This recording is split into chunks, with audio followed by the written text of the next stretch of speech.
Good morning to all of you.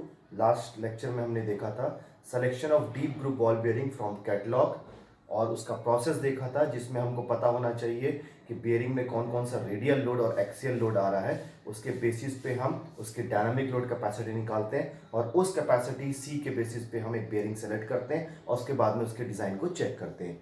आगे इसी process में हम एक और न्यूमेरिकल देखेंगे जो आपके नोट्स में पेज 121 में एग्जाम्पल 15.5 दिया हुआ है। यहाँ पर आप देखेंगे तो आपको एक शाफ्ट दिखाई देगा, है ना। और इस शाफ्ट में आपको देखेंगे दो बियरिंग्स लगे हुए हैं ऐसे इस टाइप से, और इसके एक एंड पे एक पुल्ली लगा हुआ है जिसमें बेल्ट है, ये सब में बेल्ट ड्राइव है ना। और इसके बीच में कहीं पोर्शन पे आपको ऐसा दिखेगा कि ये एक स्पर गियर है। और जैसा हमने पढ़ा है कि स्पर गियर में दो लोड आते हैं, एक रेडियल लोड और एक टेंजेंशियल लोड। ये दोनों लोड भी गिवन है। और फिर लास्ट एंड में एक और बियरिंग है, मतलब इस शाफ्ट में दो बियरिंग है ना। और एक एंड पे आपका पुल्ली और एक एंड पे आपका गियर है और इसमें आपको लोड की कंडीशन दी हुई है ना। ये सब फोर्सेस दिए हुए हैं आपको 181, ये पीटी आपको दिया हुआ है 497, P2 166 और ये P1 बेल्ट का टेंशन होता है, ये दिया हुआ है 498। अब बाकी क्वेश्चन में गिवन है the shaft rotating at 720 RPM, आपको एन मिला हुआ है जो है 720 आरपीएम, है ना। And the weight of the pulley is 100 Newton. Pulley सिर्फ इस एंड पे है और वेट हमेशा आता है नीचे की तरफ, तो ये वेट आपको दिया हुआ है 100 newton. The diameter of shaft at A is 10 mm and at C is 20 mm, है ना। यहाँ पर ए और बी पॉइंट दिया हुआ है, ए और सी, ये बी है, ये सी है, ये डी है ना। ए पे आपको दिया हुआ है कि शाफ्ट का डायमीटर यहाँ पर डी इक्वल्स टू 10 mm है और यहाँ पर डी इक्वल्स टू 20 mm है।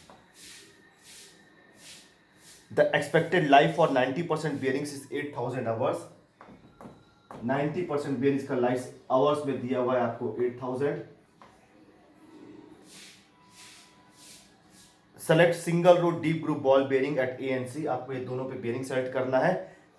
If the load factor is 2.5, इस बार लोड फैक्टर या हम जिसको बोल रहे हैं सर्विस फैक्टर, ये भी दिया हुआ है, ये है 2.5। और जैसा कि मैंने लास्ट लेक्चर में बताया था, ये लोड फैक्टर हमेशा जो हम इक्विवेलेंट लोड निकालते हैं P, उसमें ये मल्टीप्लाइड हो जाता है। तो अब अगर इसको आपको सॉल्व करना है तो आपको देख रहे होंगे कि आपको दोनों जगह बेयरिंग निकालना है ए और सी पे। दोनों के शाफ्ट डायमीटर अलग है, मतलब बेयरिंग सेलेक्ट करते वक्त आपको इस चीज का ध्यान रखना है कि दोनों का डायमीटर क्या है। अब आपको दिख रहा है इसमें लोड की अगर आप पोजीशन देखें तो या तो लोड वर्टिकल है या तो आपका लोड हॉरिजॉन्टल है।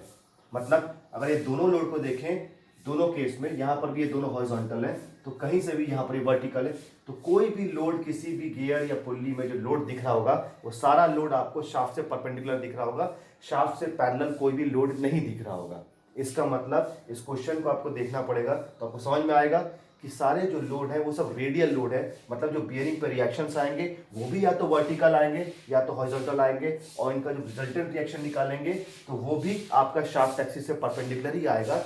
पर क्योंकि आपके गियर और पुल्ली में कोई भी एक्सियल फोर्स एक्ट नहीं कर रहा है, मतलब शाफ्ट से पैरेलल, तो बियरिंग्स में भी कोई भी एक्सियल फोर्स नहीं आएगा। तो इसलिए हमारा ये केस सिंपल हो जाता है जिसमें आपको सिर्फ ए और सी पे रेडियल लोड्स ही मिलेंगे और कोई भी एक्सियल लोड नहीं मिलेगा। और जब सिर्फ रेडियल लोड रहता है तो आपका जो P का वैल्यू है वो हमेशा radial load into load factor हो जाता है ना। और उसमें आपको किसी भी तरीके से X और Y फैक्टर की जरूरत नहीं पड़ती है।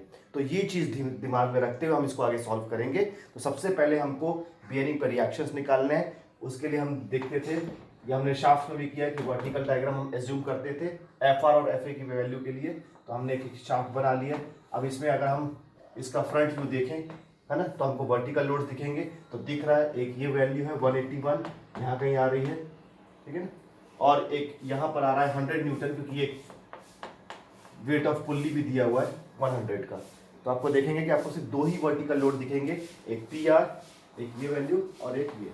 मतलब जो बची हुए जो फोर्सेस है वो हॉरिजॉन्टल में जाएंगे, मतलब ये PT 497 का और ये दोनों ऐड होके जाएंगे। तो अब अगर इसमें इसका मैं ले लूँ तो मेरे को दो रिएक्शंस मिलेंगे, एक RAB और एक RCB।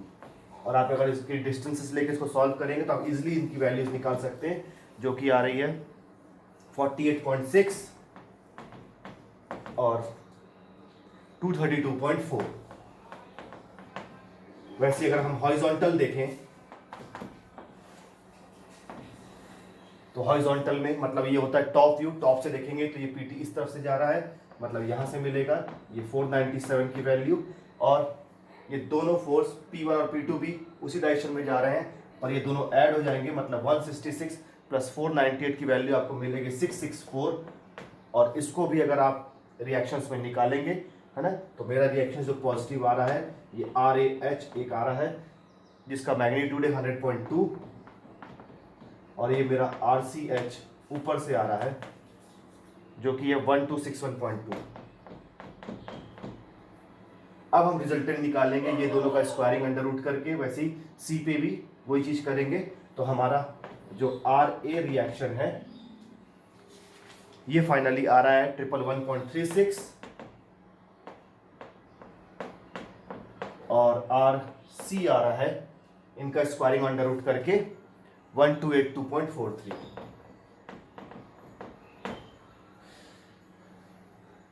तो ये दोनों रिएक्शंस मिल जाते हैं हॉरिजॉन्टल वर्टिकल को सॉल्व करके। और ये रिएक्शंस भी जो यहाँ पर आएंगे, हमने देखा था डायग्राम, ये हॉरिजॉन्टल होता है ऐसा, ये वर्टिकल होता है, ये अपन पैरेलल बनाएंगे तो ये भी आएगा, ये भी शाफ्ट से परपेंडिकुलर ही दिखेगा रिएक्शन।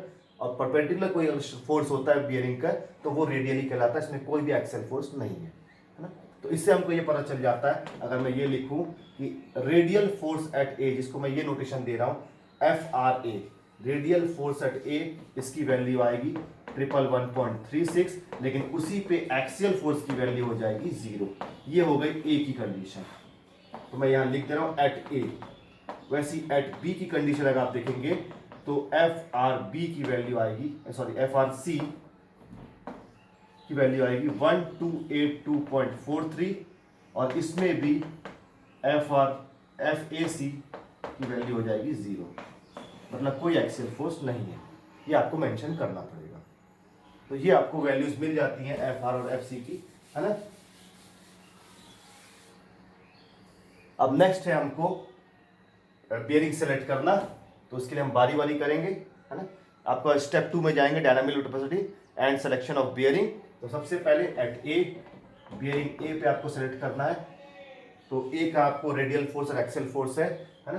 पी का मैं एक नोटेशन लिख रहा हूँ कि लोड एट ए, तो ये हो जाएगा सिंस एक्सेल फोर्स इज 0, आपको यहाँ लाइन लिखना पड़ेगा, है ना, कि since FA at A equals to 0, therefore PA equals to FRA into load factor S।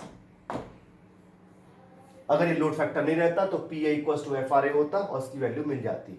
मतलब अब आपको 111.36 इंटू 2.5 करना पड़ेगा, तब ये आपको PA की वैल्यू निकल के आएगी 278.4 न्यूटन। अब आप ये LH को आप L10 में अगर कन्वर्ट कर लें, है ना, क्योंकि आपके पास RPM भी है और आवर्स भी है, इसको कन्वर्ट करेंगे तो ये आ रहा है आपका 345.6 MR, और C की वैल्यू अब आएगी PA, जिसको मैं CA बोल रहा हूं कि dynamic load capacity at A equals to PA L10 raise to 1/3। तो ये CA की वैल्यू आ रही है 1953.71। तो ये बहुत ही कम लोड दिख रहा होगा। अब इसमें कोई एक्स और वाई फैक्टर यूज नहीं हुआ है, तो हम डायरेक्ट एक बेयरिंग सेलेक्ट कर सकते हैं इसको देखते हुए, है ना। लेकिन ध्यान रखना है कि हमारा जो डायमीटर है ए पॉइंट पे वो 10 mm है, तो डाटा बुक में देखते वक्त आपको 10 mm पे आपको ऐसा बेयरिंग ढूंढना है जिसका कैपेसिटी 1953.71 से ज़्यादा रहेगा। तो आपको दिख जाएगा कि वहाँ जो एक बेयरिंग नंबर आएगा, उसका बेयरिंग नंबर मेरे हिसाब से आ रहा है 6000, जिसका कैपेसिटी वहाँ पर दिया हुआ है। जो सबसे मिनिमम बेयरिंग है उसी कैपेसिटी है 4620 न्यूटन। मतलब 10 mm शाफ्ट पे जो एक बेयरिंग लगने वाला है उसका मिनिमम कैपेसिटी इतना है, तो सबसे लोएस्ट यही है, और हमारा तो उससे भी कम है, तो मतलब हम ये सबसे मिनिमम बेयरिंग को हम यूज कर सकते हैं। इसी तरीके से एट हम जाएंगे सी पे, तो आपको मिल जाएगा पी सी, जो हो जाएगा F R C into load factor, और इसकी वैल्यू आ जाएगी आपकी बात 3206.08। फिर से आप सी सी कैलकुलेट करेंगे, dynamic load capacity at C, जो निकल जाएगा P C L ten raise to 1/3, इसी को लेते हुए तो ये आ जाएगा आपका वैल्यू 22499.12। ये थोड़ा बड़ा वैल्यू है 22,499, है ना। इसको आप चेक करेंगे तो आपको मिल जाएगा। और ध्यान रखेंगे आपकी बात, सी पे जो डायमीटर दिया हुआ है वो 20 mm है, तो 20 mm वाले डायमीटर पे आपको बियरिंग सेलेक्ट करना है। तो जो बियरिंग नंबर मिलेगा आपको वो मेरे को मिल रहा है 6404, क्योंकि इसका कैपेसिटी दिया हुआ है 30,700 न्यूटन। तो दोनों बियरिंग का कैपेसिटी जो हमारा कैलकुलेटेड उससे ज्यादा ही है, तो हमारा ये बियरिंग दोनों सेलेक्ट हो जाएगा। मैंने बताया था कि जब आपका एक्स और वाई फैक्टर्स नहीं रहता है ना, तब आप इजीली बियरिंग को सेलेक्ट कर सकते हैं और आपको कोई डिजाइन को चेक करने की जरूरत नहीं पड़ती है, आप डायरेक्ट सेलेक्ट कर सकते हैं। तो इस तरीके से क्वेश्चन सॉल्व होगा दोनों शाफ्ट पे। इसके बाद अगर आप नेक्स्ट प्रॉब्लम भी देखेंगे जो वहाँ दिया हुआ है 15.6 में, इसमें भी 2 स्पर गियर है और दोनों में आपको हॉरिजॉन्टल वर्टिकल लोड लगा है। ये सेम टू सेम इसी जैसा क्वेश्चन है ना, बस उनकी वैल्यूज थोड़ी अलग है। बस अंतर ये है कि इसमें जो 2 बियरिंग्स लगे हुए हैं, दोनों बियरिंग्स में जो शाफ्ट डायमीटर दिया हुआ है वो 75 mm दिया है, दोनों कॉमन है, उसी के बेसिस को सॉल्व करना है। आपको अलग अलग डायमीटर्स नहीं लेना है, दोनों पे आपका सेम डायमीटर, मतलब यहाँ पर भी D75 आएगा, यहाँ पर भी आपका डायमीटर 75 आएगा, उसके बेसिस पे आपको सेलेक्ट करना है दोनों शाफ्ट पे आपको अपने बियरिंग्स। तो इसको भी आप सॉल्व करेंगे। नेक्स्ट टॉपिक आज हम देखते हैं, that is design for cyclic load and speed. ये आपको दिया हुआ है पेज 127 पे। इसको डिजाइन करने के लिए जो एक गिवन डाटा रहता है कि हम ये मान के चलते हैं कि कोई भी बियरिंग अलग अलग टाइप का लोड अलग अलग टाइम इंटरवल में अगर उसको झेलना पड़ रहा है, तो उसके हिसाब से उसका क्या अपन लोड की वैल्यू कैसे कैलकुलेट करेंगे। जैसे हम मान के चलते हैं कि एक शाफ्ट है, ये एक पर्टिकुलर कांस्टेंट आरपीएम पे घूम रहा है, एक कांस्टेंट लोड ले रहा है और कांस्टेंट टाइम के लिए चल रहा है। पर अगर प्रैक्टिकली ऐसा पॉसिबल नहीं होता है, प्रैक्टिकली शाफ्ट के आरपीएम भी चेंज होते रहते हैं, उसमें लोडिंग कंडीशन भी चेंज होती रहती है, और साथ ही साथ वो कितने टाइम के लिए चलेगा वो भी डिपेंड करता है कि अगर उस बेयरिंग की लाइफ अगर हम 100% माने तो हो सकता है कि 30% कोई और लोड कोई और आरपीएम पे चल रहा हो, उसके बाद का परसेंट कुछ और लोड कुछ और आरपीएम पे चल रहा हो, तो इस तरीके से कुछ भी वैरी हो सकता है। तो अगर आपको अलग अलग लोड का वेरिएशन अलग अलग आरपीएम पे मिलेगा, तो उसको सॉल्व करने का प्रोसेस यहाँ पर है, जिसको हम टॉपिक का नाम दे रहे हैं design for cyclic loads and speed. इसमें आपको दिखेगा एग्जाम्पल 15.10, है ना। इसमें आपको मैं पहले डाटा बता दूं, उसके हिसाब से मैं बताऊंगा कैसे सॉल्व होता है। तो इसमें दिया है a single row deep groove ball bearing has a dynamic load capacity of 40,500 newton. यहाँ गिवन चीज है आपको डायनामिक लोड कैपेसिटी जो दिया हुआ है 40,500 न्यूटन।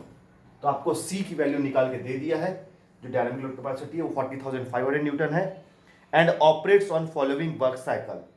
और वो कुछ वर्क साइकिल पे ऑपरेट कर रहे हैं, वो 3 साइकिल दिया हुआ है। पहला है आपका radial load of 5000 newton at 500 RPM for 25% of time.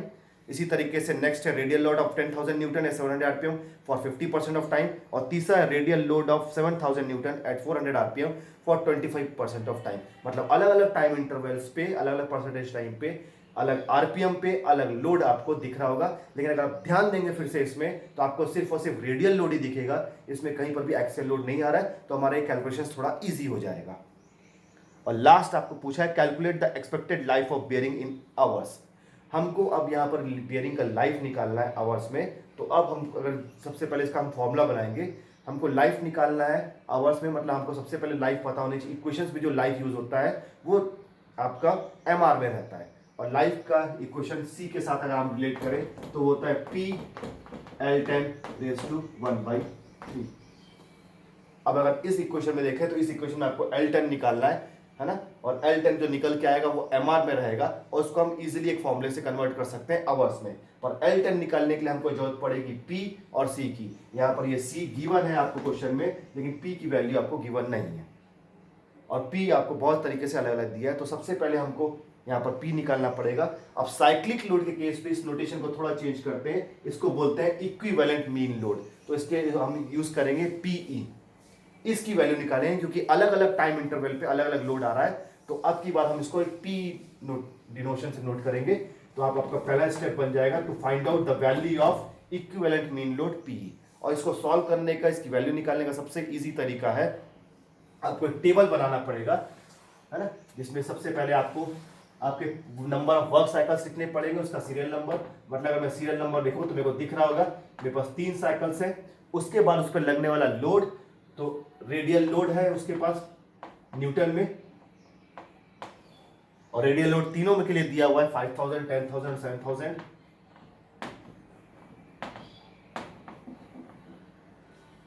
इसके बाद का कॉलम एक्सियल लोड होता अगर वो क्वेश्चन में दिया रहता, पर वो नहीं दिया हुआ है तो एक्सियल लोड को स्किप करेंगे। इसके बाद हम लेंगे एलिमेंट टाइम इन मिनट्स। तो टाइम आपको परसेंटेज में दिया, उसको आप डेसिमल में कन्वर्ट कर लीजिए, 0.25, 0.5 और 0.25, और इनको ऐड भी कर लेंगे आप, तो आप देखेंगे कि ऐड करने पे टोटल आना चाहिए 1 मिनट।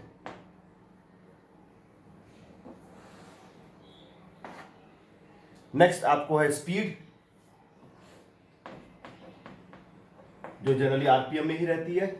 अलग अलग स्पीड दिया हुआ है 500, 700, 400।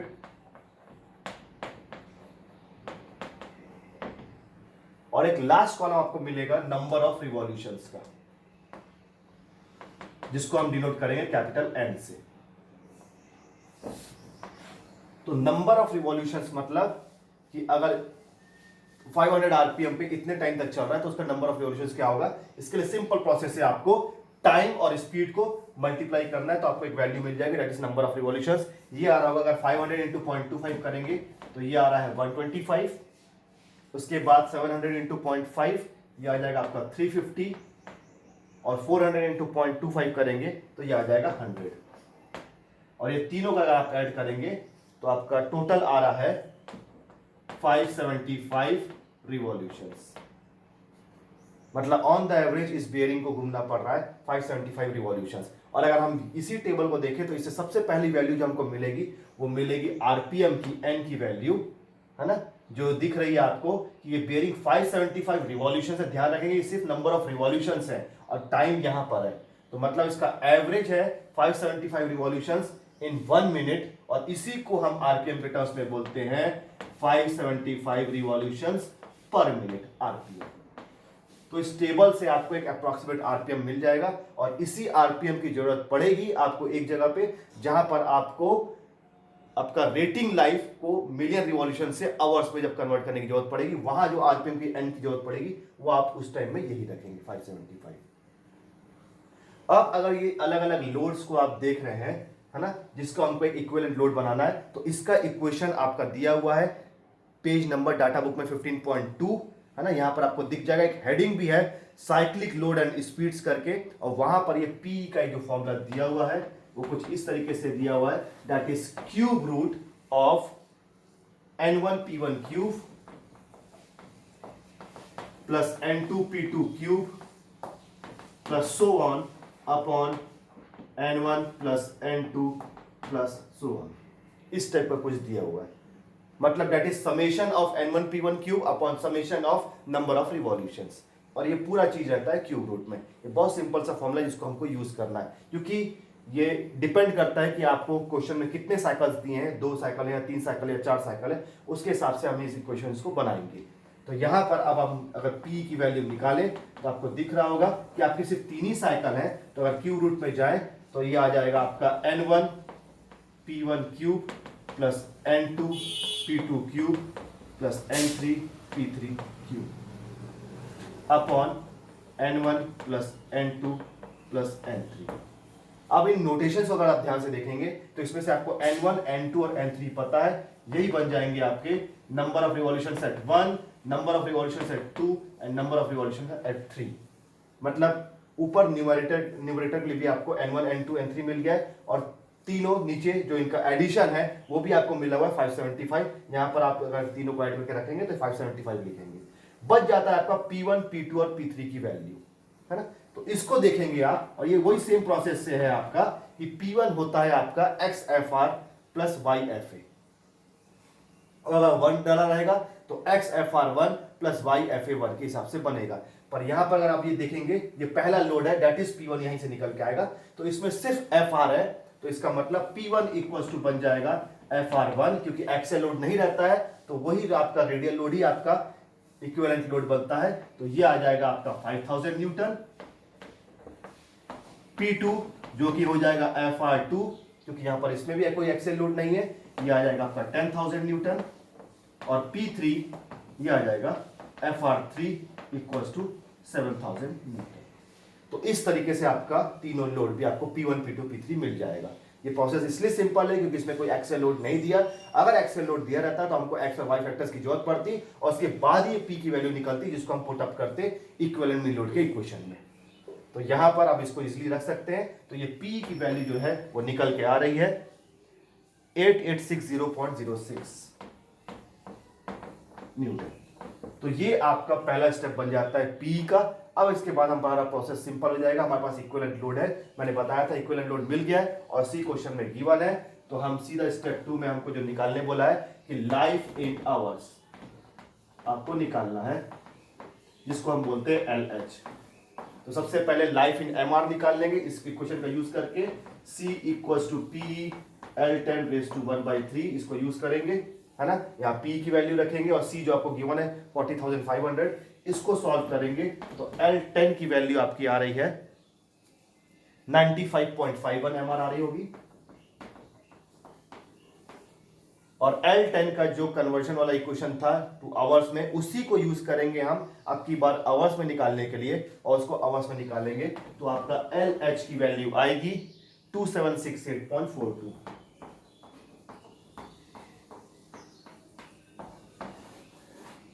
इस तरीके से एक नया इक्वेशन आपको इस टॉपिक में मिलेगा, that is equivalent mean load. जब साइक्लिक लोड के लिए क्वेश्चंस आएंगे तो इस इक्वेशन का यूज करके हम अपना आप या तो लाइफ निकाल सकते हैं या तो dynamic load capacity of the bearing निकाल सकते हैं।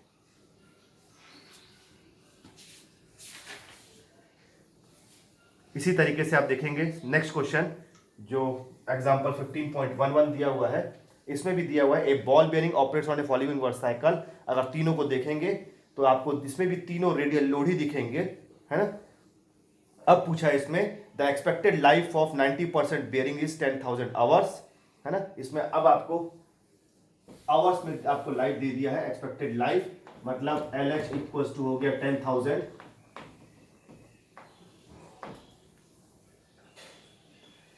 और calculate the dynamic load capacity of the bearing. अब आपको जो निकालना है वो C की वैल्यू निकालना है डायनेमिक लोड कैपेसिटी की। इसका मतलब फिर से अगर हम इसी क्वेश्चन को देखें जो C और P रिलेट करता है L10 से, तो अब की बार आपको आवर्स में लाइफ दिया, मतलब आप इजीली कन्वर्ट कर सकते हैं उसको रेटिंग लाइफ L10 में MR में। तो L10 की वैल्यू अब आपके पास है और आपको C निकालना है, तो आपको ये बस P पता करना है। और P पता करने का वही प्रोसेस है कि आपका फिर से स्टेप 1 बनेगा जिसमें आप साइक्लिक लोड को कन्वर्ट करेंगे इक्विवेलेंट मीन लोड में, तो उससे आपको P मिल जाएगा। L10 आपका इस यहाँ के कन्वर्जन से आ जाएगा। तो ये दोनों को जब आप मल्टीप्लाई करके डिवाइड बाई 1/3 करेंगे रेशियो लेके, तो C की वैल्यू आपको निकल के आ जाएगी। तो ये कुछ इस तरीके से वहां पर सॉल्व किया हुआ है, दिख जाएगा आपको। तो जस्ट ये पहले वाले क्वेश्चन का रिवर्स है ना। उसमें आपको लाइफ निकालना था, इसमें आपको डायनामिक लोड कैपेसिटी निकालना है। तो ये इजीली निकल जाएगा, इसको आप क्रॉस चेक कर लेंगे। बाकी इनका टेबल बनाने का और P निकालने का प्रोसेस सेम टू सेम है।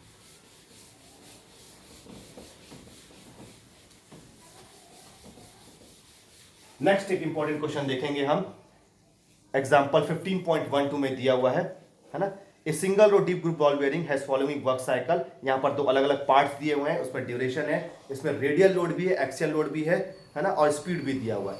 मतलब दो ही वर्क साइकिल है, लेकिन आपकी बार आपको रेडियल लोड और एक्सियल लोड दोनों गिवन है। इसका मतलब हमको आपकी बार एक्स और वाई फैक्टर्स की जरूरत पड़ेगी। अब इसमें जो बाकी गिवन डाटा है वो है the static and dynamic load capacities are 50 and 68 kilo Newton.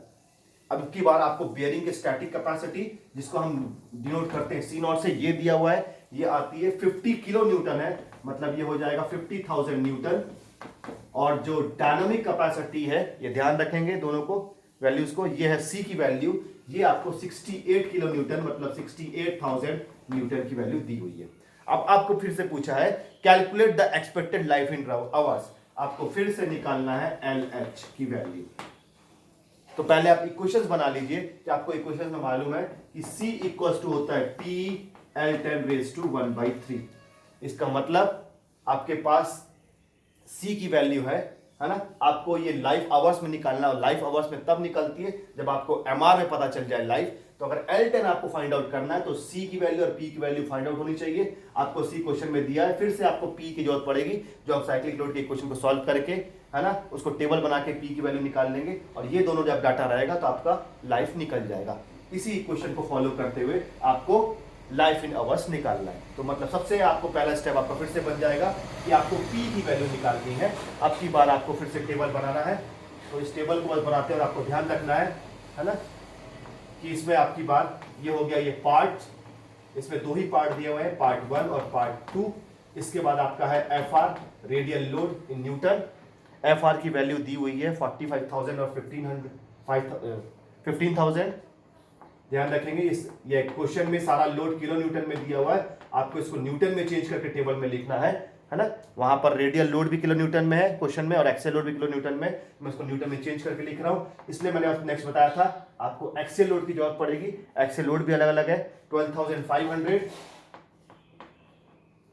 और आ जाएगा 6250। इसके बाद आ जाता है आपका टाइम, और टाइम के लिए आप देखेंगे तो आपको जो ड्यूरेशन दिया हुआ है वो सेकंड्स में दिया हुआ है दोनों पार्ट का, एक 10 सेकंड है और एक 20 सेकंड है। इसको आप मिनट में कन्वर्ट करेंगे तो किसी भी सेकंड को मिनट में कन्वर्ट करने के लिए डिवाइड बाई 60 करना पड़ता है। तो ये 10/60 हो जाएगा पहला पार्ट के लिए, मतलब इसकी वैल्यू आएगी 1/6। और दूसरा पार्ट है आपका 20 सेकंड्स के लिए, ये आएगा 20/60, तो ये हो जाएगा आपका 1/3। इसको आप फ्रैक्शन में रखिए ताकि मल्टीप्लिकेशन इजी हो जाए। जब हम स्पीड के साथ इसको मल्टीप्लाई करेंगे तो स्पीड जो कि आरपीएम में दो आपको वैल्यू दिया हुआ है 720 एंड 1440। अब इसको आप निकालेंगे तो आपका number of revolutions capital N की वैल्यू मिल जाएगी। तो 720/6 करेंगे तो ये आ रहा है 120 और 480, और दोनों को आप ऐड करेंगे तो आपको मिल जाएगा 600 रिवॉल्यूशंस। बस ध्यान देंगे टाइम के एडिशन पे। अब अगर ये टाइम को ऐड करेंगे तो आपको दिख रहा है कि ये दो साइकिल के लिए दिया हुआ था, 1/6 प्लस 1/3 करेंगे तो आपका आएगा 1/2 की वैल्यू। मतलब ये जो टाइम हमेशा जो रहता है मिनट में, मतलब ये हाफ मिनट आएगा। अगर आप सेकंड्स में भी करके देखें तो आपको 10 सेकंड्स और 20 सेकंड्स दिया है, मतलब 10 प्लस 20 सेकंड को 30 सेकंड्स, मतलब ये भी आएगा हाफ मिनट।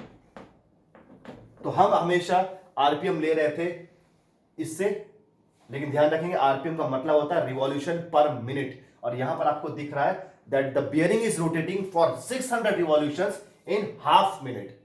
मतलब आधे मिनट में 600 रिवॉल्यूशंस है, हमको आरपीएम का मतलब होता है पूरे मिनट का। तो 600 रिवॉल्यूशन अगर आधे मिनट में हो रहा है तो बचे हुए आधे में भी 600 होगा, मतलब जो टोटल आपका एन हो जाएगा वो हो जाएगा 1200 रिवॉल्यूशंस पर मिनट।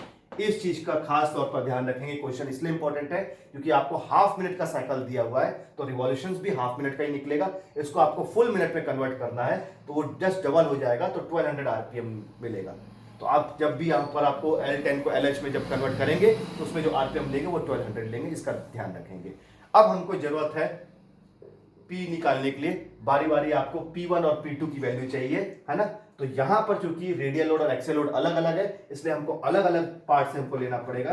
जैसे सबसे पहले हम सॉल्व करते हैं पार्ट 1 के लिए, हम देखते हैं हमारे पास क्या क्या डाटा है। तो पार्ट 1 के लिए आपके पास FR1 है और FA1 है, तो जो P1 की वैल्यू आएगी वो हो जाएगी X FR1 plus Y FA1।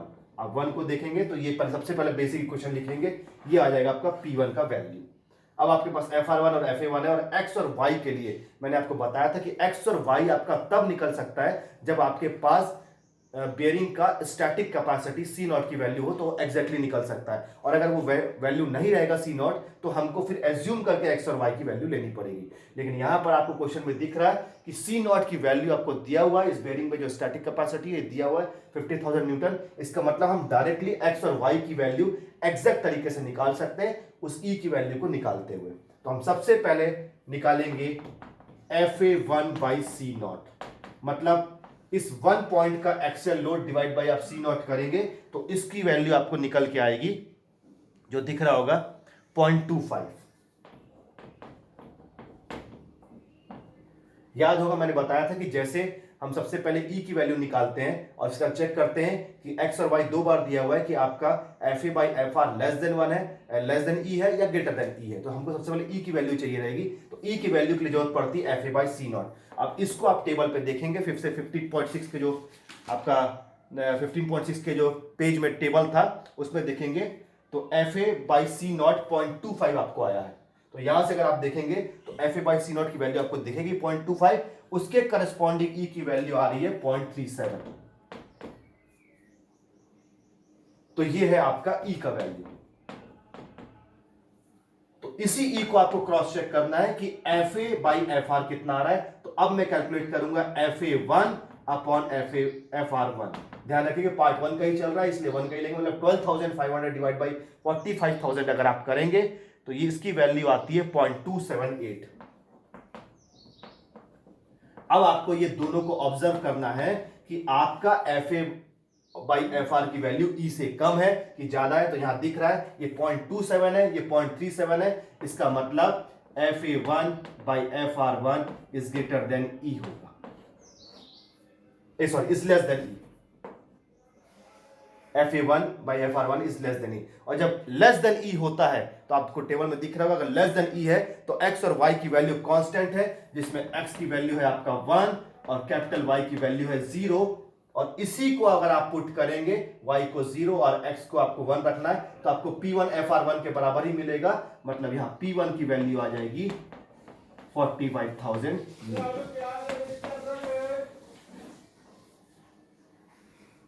मैंने लास्ट लेक्चर में बताया था कि हमको ये देखना पड़ता है ई की वैल्यू निकाल के कि हमारा f i by F r less than e रहता है कि ग्रेटर देन ई, और ये डिपेंड करता है क्वेश्चन के न्यूमेरिकल पार्ट्स पे कि ये कभी कम भी हो सकता है और ज्यादा भी हो सकता है। उसके हिसाब से हम एक्स और वाई को चुनेंगे क्योंकि हमारे पास दोनों के लिए ऑप्शन है कि जब लेस देन ई है तो एक्स और वाई की वैल्यू क्या है और जब ग्रेटर देन ई है तो एक्स और वाई की वैल्यू क्या है। उसी हिसाब से हमने अभी देखा कि अगर लेस देन ई है तो एक्स 1 मिलेगा और वाई 0 मिलेगा, तो आपका ये P1 निकल जाएगा। सेम इसी तरीके से हम पार्ट 2 के लिए सॉल्व करेंगे आपकी बात, जिसका हम इक्वेशन बनाएंगे P2 equals to X F are two plus Y F A two. ये आपका इक्वेशन बन जाएगा। इसके लिए फिर से अब आपको निकालना पड़ेगा F A two by C naught. अब सब वैल्यूज 2 की ध्यान रखेंगे तो ये है एफ ए टू 6,250 अपॉन सी नॉट जो कि 50,000। इसको आप डिवाइड करेंगे तो ये आपका f A two by C naught आ रहा है 0.125। अब इसके करस्पॉन्डिंग आपको ई की वैल्यू चाहिए। अब जैसा कि पार्ट 1 में जो 0.25 तक डायरेक्ट टेबल में दिया हुआ था इसलिए ई भी एग्जैक्टली आया, पर यहां देखेंगे कि जो 0.125 है ये आपको नहीं दिखेगा यहां पर, है ना, ये आपको टेबल पर नहीं दिखेगा। इसका मतलब मैंने लास्ट लेक्चर में बताया था कि इसको इंटरपोलेट करना पड़ेगा, है ना, और उसके बाद फिर वाई के लिए भी इंटरपोलेट करना पड़ेगा, मतलब 2 बार इंटरपोलेट करना पड़ता है हमको।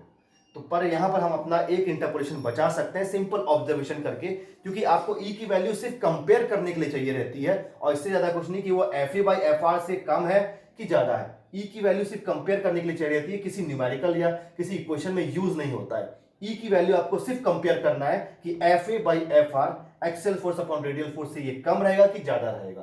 तो इसलिए हम एक अप्रॉक्सीमेट ई की वैल्यू ले सकते हैं, तो वो आप अलग अलग तरीके से लेंगे, मैं अलग अलग क्वेश्चन में बताऊंगा। जैसे अभी आपका आया है F A by C naught की वैल्यू 0.125, तो 0.125 को अगर आप राउंड ऑफ करो ये 5 की चीज है तो आपको दिखेगा ये 0.13 के आसपास हो जाएगा ये, है ना।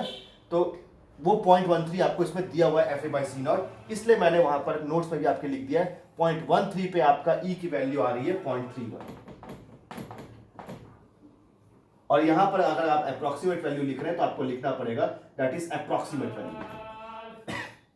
अब ये अप्रॉक्सीमेट वैल्यू ले रहे हैं 0.13 के आसपास है, तो इसलिए यहां पर मैं इंटरपोलेट नहीं कर रहा हूं। अब आपको निकालना है F A two by F R two, मतलब 6,250 डिवाइड बाई 15,000। इसको करेंगे तो ये वैल्यू आ रही है आपकी 0.417। अब अगर ये दोनों को फिर से ऑब्जर्व करेंगे तो ये 0.417 है, ये आपका 0.31 आ रहा है, जो कि मैंने बढ़ा के ही लिया है, जबकि इससे भी कम ही रहेगा क्योंकि आपका ये 0.13 से कम है तो ये भी थोड़ा कम ही आएगा। तो ये दिख रहा होगा आपको ये दोनों को ऑब्जर्व करते हुए कि अब की बार f A two by F R two आपका ग्रेटर देन ई है, और जब ग्रेटर देन ई होता है तब आपको एक वैल्यू तो हमेशा पता रहती है जो कि होता है एक्स की वैल्यू जो 0.56 है, लेकिन वाई के लिए आपको इंटरपोलेट करना पड़ेगा इसी F A by C naught के लिए अब आपको एग्जैक्टली इंटरपोलेशन करना पड़ेगा। आप देख रहे होंगे F A by C naught 0.125 की वैल्यू दोनों के बीच में आ रही है 0.07 और 0.13। तो अगर 0.07 और 0.13 के बीच में इंटरपोलेट करना पड़ा तो ये दोनों में आपको दिख रहेगा कैपिटल वाई की वैल्यू जो 0.07 में दे रहा है 1.6 और y की वैल्यू दे रहा है 1.4। तो आपको निकालना है कि आपका 0.125 पे आपको कैपिटल Y की वैल्यू क्या देगा। तो यहां से आपको बता रहा था कि ये बन जाता है आपका x1, ये बन जाता है x2, ये होता है x, वैसे ये होता है स्मॉल y1, ये स्मॉल y2 और ये हो जाएगा y। और आपको इंटरपोलेशन का वो फॉर्मूला यूज करना है जो होता है y equals to y1 plus y2 minus y1 upon x2 minus x1 into x minus x1। ये फॉर्मूला लगाएंगे तो आपको कैपिटल Y की वैल्यू मेरे को निकल के आ रही है 1.42। अब आपके पास x है और y है, इसको आप जब ये P2 के इक्वेशन में रखेंगे तो फाइनल आपका P2 की वैल्यू निकल के आ रही है 17275। अब आपके पास P1 है, आपके पास P2 है, आपके पास N1 है, ये हो गया आपका कैपिटल N1 और ये हो गया N2। तो आपके दो ही साइकिल है तो आपका इक्विवेलेंट लोड जो निकल के आएगा वो रहेगा cube root N1 P1 cube plus N2 P2 cube upon N1 plus N2। ध्यान रखेंगे यहां पर N1 और N2 यहां पर आपका आरपीएम नहीं है तो N1 प्लस N2 600 ही आता है तो यहां पर 600 रखेंगे, मतलब N1 120 इंटू ये P1 45,000 का क्यूब प्लस 480 इंटू 17275 का क्यूब, इसको करेंगे आप तो आपका इक्विवेलेंट लोड निकल के आ रहा है अब की बार 28167.89। तो ये पहला स्टेप आपका यहां जाके सॉल्व होगा जिसमें आपको इक्विवेलेंट लोड मिल जाएगा। अब आपका नेक्स्ट स्टेप में रहेगा आपको लाइफ इन आवर्स आपको निकालना है। तो ये P आपको मिल गया है जिसको आप यहां पुट अप करेंगे, C की वैल्यू 68,000 दिया हुआ है, इससे आप अगर L10 निकालेंगे तो L10 सॉल्व होके आ रहा है आपका 14.069 mR और इसी को ये आरपीएम जो आपने निकाला था 1200 आरपीएम के साथ आप रिलेट करके इसको सॉल्व करेंगे आवर्स के लिए तो इसका फाइनल आंसर आवर्स में आ रहा है 195.4 आवर्स। तो इस तरीके से अगर आपको एक्सेल लोड भी दिया है जिसकी वैल्यू भी अलग अलग है तो इस तरीके से आपको अलग अलग पार्ट में सॉल्व करके P1 और P2 निकालना है, उसके बाद ही आपका इक्विवेलेंट लोड निकलेगा और आगे कोई वैल्यू सब पता कर सकते हैं। ठीक है, तो आज के लिए इतना ही करते हैं, आगे फिर कंटिन्यू करेंगे। Thank you.